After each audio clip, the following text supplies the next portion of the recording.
इनके एजेंडा पे जाट थोड़ी चलेगा। जाट इनके बाप का गुलाम थोड़ी है। 35 बनाम एक माने कि 35 बिरादरी एक तरफ और जाट एक तरफ। मैं जाट हूँ नो डाउट, और मैं सलाम करूंगा मेरी कम्युनिटी के तमाम उन बुजुर्गों को जिन्होंने ये स्टैंड लिया और नफरत की सियासत की तरफ खड़ा होने से मना किया। बोलना पड़ेगा, आज हालात देश के ऐसे हो गए हैं कि अगर हम चुप रहकर गुनाह करेंगे अगर हम नहीं बोलेंगे। वहाँ उन लोगों से मिलने गए थे जिनके रोजगार छिन गए, जिनके घर छिन गए, और जो उस आग से गुजर रहे हैं, जो धार्मिक आग भारतीय जनता पार्टी पिछले 9 साल से इस देश में लगा रही है। तो ये मुस्लिम विरोधी राजनीति सरकार को सूट करती है। 2016 में जाट आरक्षण आंदोलन हुआ, इन्होंने निर्दोष बच्चों पर गोलियां चलवाई, मुकदमे लगवाए, 35 लोगों की 35 से ज़्यादा लोगों की उसमें जान गई। पीड़ा को देखा है जब हमारी कम्युनिटी के बच्चों पर गोलियां चलाई गई, उनको जेल में डाला गया, उनकी जिंदगियां बर्बाद हुई। तो आतंक फैलाने वाले लोग, नफरत फैलाने वाले लोग धर्म के नाम पे, अगर कोई हिंदू, मेरा धर्म मुझे कभी नहीं कहता कि मैं किसी को गाली दूं, कहती है कि मैं वीडियो डाल करके किसी को कहूं कि तुम्हारा जीजा आएगा। क्या मैं किसी को उकसाऊं? क्या मैं किसी एक समुदाय विशेष को, मुसलमानों को गाली दूं? किसान आंदोलन के दौरान मेवात का किसान, ये पगड़ी और धोतीधारी मेवाती हमारे साथ खड़े थे। मुसलमानों को खाली कराने की बात करें क्योंकि किराए पे नहीं दिया जाएगा, जो दुकान है वो खाली कर दे। तो जाट इसमें क्या करेगा? हरियाणा में आप लोग क्या जाट, हमारे घर खुले हैं हमारे मुसलमान भाइयों के लिए। घर खुला आपका? बिल्कुल खुला है।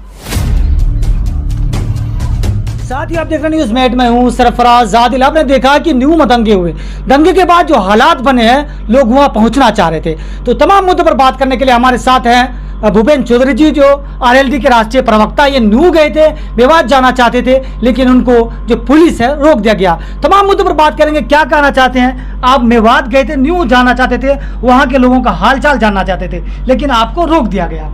देखिए, मुझे लगता है मैं 2-3 चीज़ें कहूँगा।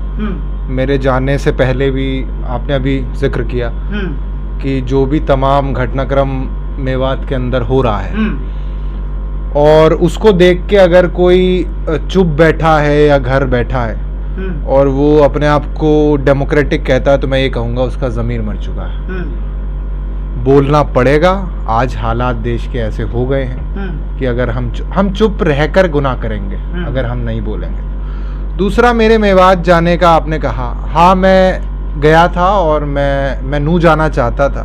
हमारा एक पूरा प्रतिनिधिमंडल गया था और चौधरी जयंत सिंह जी के निर्देश पर कि हम जाएं और वहाँ जिन लोगों के घर सरकार ने बुलडोज कर दिए हैं या जिनकी दुकानों को नुकसान हुआ है, जिनके रोज़गार छिन गए गरीबों के, हम उनसे मिलें, उनकी पीड़ा को साझा करें, और क्या मदद, क्या कानूनी मदद या क्या कोई भी सामाजिक तौर पर क्या मदद हम उनकी कर सकते हैं वो करें। परंतु लोकतंत्र नाम की चीज़ भारतीय जनता पार्टी की सरकारों ने, प्रदेश की हों केंद्र की हों, इस देश में छोड़ा नहीं है। धारा 144 का हवाला दिया गया, भाई हमने कहा 2 व्यक्ति चले जाएंगे। हम कोई वहाँ पॉलिटिकल रैली नहीं करने गए थे, हम वहाँ उन लोगों से मिलने गए थे जिनके रोजगार छिन गए, जिनके घर छिन गए, और जो उस आग से गुजर रहे हैं, जो धार्मिक आग भारतीय जनता पार्टी पिछले 9 साल से इस देश में लगा रही है। लेकिन हमें नहीं जाने दिया गया। पुलिस ने तमाम बदतमीजियां करी और तमाम धमकियां दी कि हरियाणा पुलिस हैं, हम ये कर सकते हैं। हमारी बहस भी हुई उनसे, लेकिन हमें नहीं जाने दिया गया है। बहुत दुखद है, बहुत दुखद है। लेकिन आप वहाँ जाना चाहते थे, लोगों का हालचाल जानना चाहते थे, लेकिन पुलिस जो है आपको नहीं जाने दे रही है। बाकी और लोग जो है वहाँ पहुँच रहे हैं, पंचायतें हो रही है हिंदू महासभा की, तो ये फिर कैसे हो रहा है? देखिए, जिन तथाकथित गौरक्षकों पे इस दंगे का आरोप है, हरियाणा पुलिस तो उनको भी संरक्षण देती है, आपने वीडियोस देखे हैं। जिन लोगों की संलिप्तता को हरियाणा के गृह मंत्री नकारते हैं, हरियाणा पुलिस तो उन लोगों के पीछे खड़ी मिली थी, आपने देखा है। तो क्या उम्मीद की जा सकती है? भाई हमें नहीं जाने दिया गया या उनको जाने देते हैं या पंचायत करने देते हैं, वो सरकार को सूट करता है, उसकी पोलराइजेशन कि पॉलिटिक्स को, वोट बैंक की पॉलिटिक्स को, एंटी मुस्लिम पॉलिटिक्स को सूट करता है। मैं सीधे शब्दों में कहना चाहूंगा, आजकल बैलेंसवाद बहुत है, लेकिन मैं उसका सहारा नहीं लेना चाहता हूं और ना मैं कभी ले पाता हूं। तो ये मुस्लिम विरोधी राजनीति सरकार को सूट करती है और वे लोग जिनका आपने नाम लिया, जो मुसलमानों के बायकॉट की बात करते हैं, तमाम बातें करते हैं विरोध में, वो सरकार के वोट बैंक को सूट करता है। आपने कहा सरकार के वोट बैंक को सूट करता है, लेकिन वहां पर जो जिस तरह से एक और बिरादरी है, जाट बिरादरी ने ये साफ कहा कि हम इस चीजों से अलग होते, हम साथ देना नहीं चाहते आप लोगों का। बिल्कुल। तो वो क्यों अलग होगी, क्या कारण? कि मैं दो चीजें कहूंगा। मैं हालांकि मैं सेक्युलर सोशलिस्ट इंसान हूं, पर हाँ, जाति आपकी जाति नहीं इस देश में कभी। मैं जाट हूँ, नो डाउट, और मैं सलाम करूंगा मेरी कम्युनिटी के तमाम उन बुजुर्गों को जिन्होंने ये स्टैंड लिया और नफरत की सियासत की तरफ खड़ा होने से मना कर दिया, नफरत की, पोलराइजेशन की। क्योंकि मैं आपको उदाहरण दूंगा, 2016 में आप देखिए, पिछले 8-9 साल की राजनीति भारतीय जनता पार्टी की हरियाणा के अंदर अगर मैं कहूँ तो 2016 में जाट आरक्षण आंदोलन हुआ।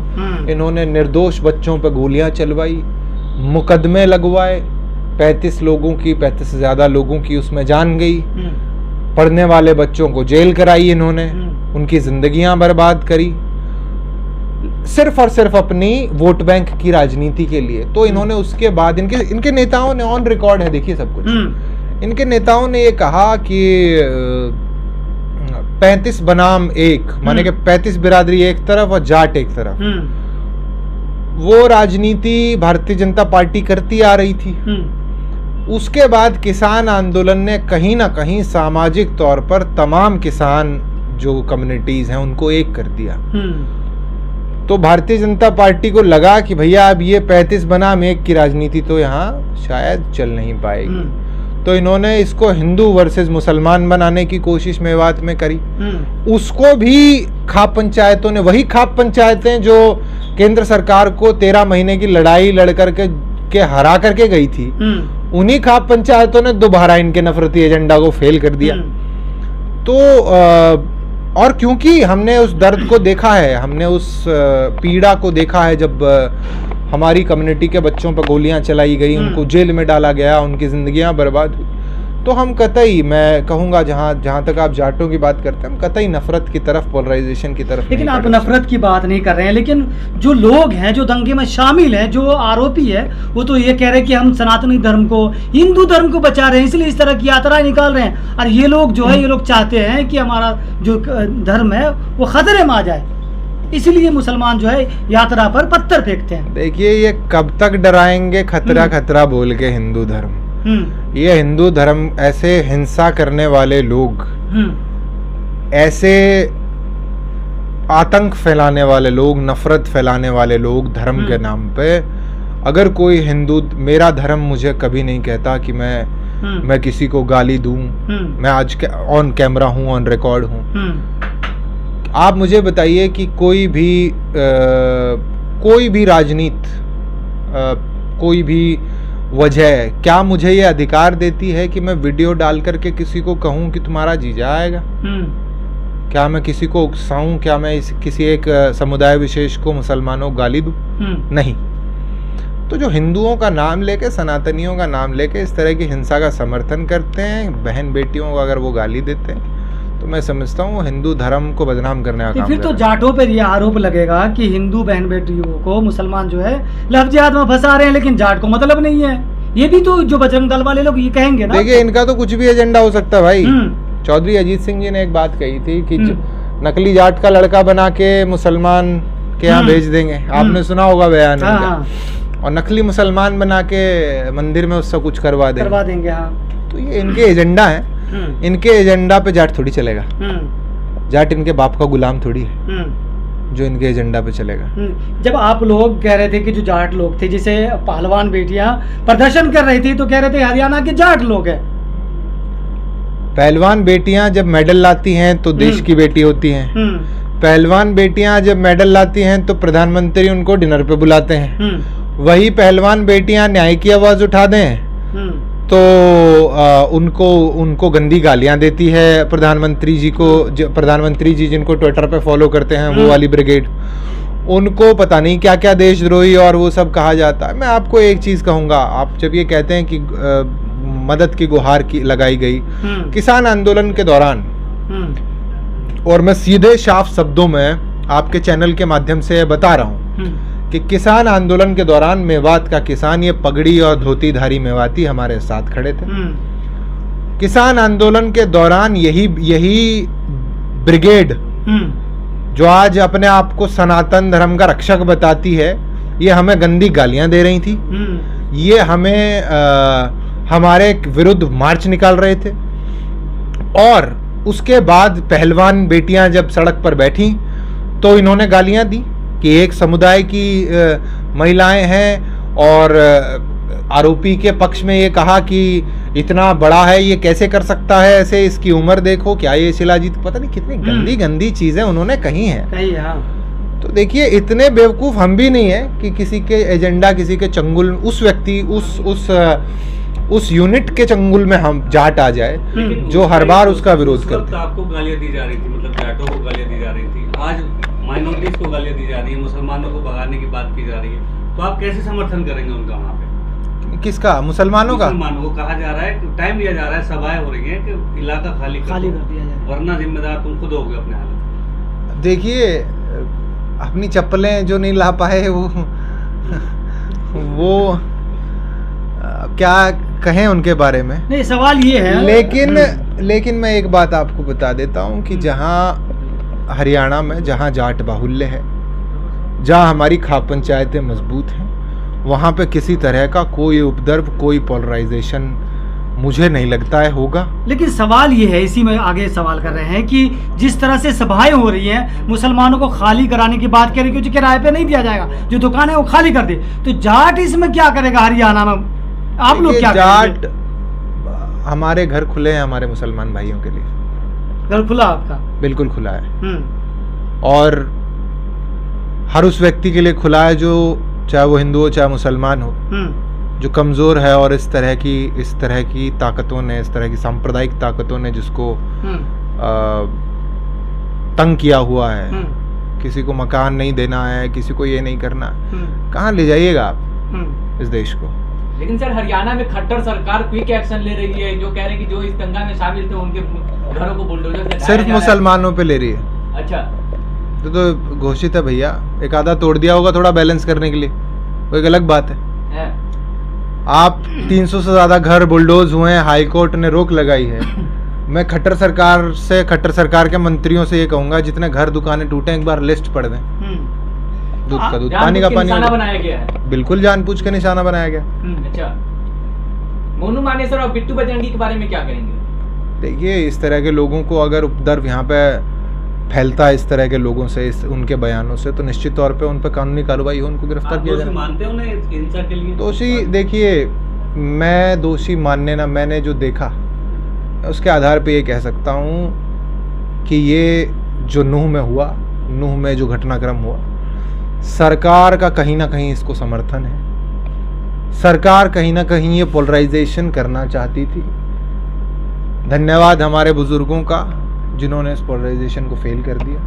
बहुत बड़ा आरोप लगा रहे हैं आप सरकार। बिल्कुल, सरकार की पुलिस, सरकार का प्रशासन कैसे सोता रह सकता है जहां इतना गंभीर माहौल हो, जहां 2 लोगों की हत्या हुई हो, जला के मारा गया हो कुछ महीनों पहले, और उस इलाके में अगर कोई इस तरह से कह के आता है कि मैं जीजा है तुम्हारा, और इस तरह की घटिया शब्दावली का प्रशासन खड़ा हुआ था, उसके सामने खड़ा हुआ था, तो आप कहाँ से, आप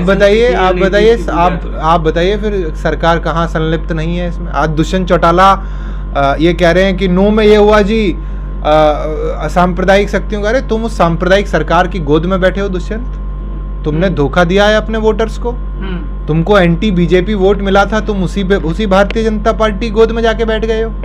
और आज तुम बैलेंस करने के चक्कर में, क्योंकि जो जाट कम्युनिटी तुमको वोट देती है, वो जाट कम्युनिटी विरोध में हो गई है इस पोलराइजेशन के, तो आज बैलेंस करने के चक्कर में दुष्यंत चौटाला जो है ये बयान दे रहे हैं। ये तब कहाँ गए थे? इन्होंने किसान आंदोलन के दौरान आरोप लगाए तो खालिस्तानी पता नहीं क्या क्या बोला है इनके पिताजी ने, इनके अध्यक्ष ने। मेरा सवाल ये है कि ये लोग अगर दंगा करने जाते तो भाग के क्यों आते हैं, ये बताइए। देखिए आपने के साथ जाते हैं। अच्छा, बंदूकें लहराई गई हैं, गोलियां, आप वीडियोस देख लिए, तैयारी तो पूरी थी, थोड़ा हिम्मत कम थी। इन्होंने जाटों को बुलाया, जाट आई नहीं, तो जाटों के भरोसे गए थे। अब वो सोचा आप बोलेंगे कि भैया धर्म खतरे में, जाटो आ जाओ। जाट बोले भैया तुम अपना देख लो, हम तो नहीं आएंगे, हम तो दंगे में नहीं आएंगे, हम तो किसी के चक्कर में नहीं पड़ेंगे, तो भगना पड़ा। तो आखिर में उन तमाम लोगों को क्या कहेंगे जो इस तरह की बात कह रहे हैं कि रूम खाली कर दो, कमरे खाली कर दो? मुसलमान क्या करें और जो इस तरह की धमकी दे रहे हैं उनको आप क्या कहना चाहेंगे? ये मुसलमानों को मैं एक ही बात कहूँगा कि देखिए, इस देश में मुझ जैसे और मेरी पूरी किसान कम्युनिटी ने जिस तरह से स्टैंड लिया है, हम जैसे बहुत लोग हैं, ये देश हम सबका है। किसी एक के भड़काने से या किसी एक के कुछ कहने से ना वे गद्दार हो जाते हैं या ना वे कम देशभक्त हो जाते हैं। मैं इतना ही कहूँगा कि वे हमारे भाई हैं। हम सबको मिलजुल करके, एक साथ हो करके, कोई एक किसी समय पर कमज़ोर है तो दूसरे का ये बनता है कि वो उसका हाथ पकड़े, और इस बार पकड़ा है भाई। कोई ये नहीं कह सकता कि हमने नहीं पकड़ा। हम साथ खड़े हुए, हमने एक्सपोज किया। आप तमाम हमारे नेताओं के, बड़े नेताओं के बयान दी। पहली बात, जाट सेक्युलर होता है, और चौधरी छोटूराम ने एक बात कही थी, मैं आपको याद दिलाना चाहूँगा कि जाट का हिंदू क्या और मेव का मुस्लिम क्या। ये किसान कम्युनिटीज़ हैं, किसानी करते हैं, धार्मिक स्तर पे धार्मिक चीज़ें इनकी अलग हो सकती हैं, पर सामाजिक जीवन यापन इनका सेम होता। तो मैं बस, आपने जो सवाल किया, मैं बस इतना कहूँगा कि ये देश हम सबका है। किसी के कहने से, किसी के उकसाने से कुछ ऐसा नहीं होना चाहिए, और ना आप उस चीज़ को लें। ठीक है, इनकी राजनीति करने दो, इनका काम नफरत है, हमारा काम प्रेम है। चलिए, बहुत शुक्रिया आपका।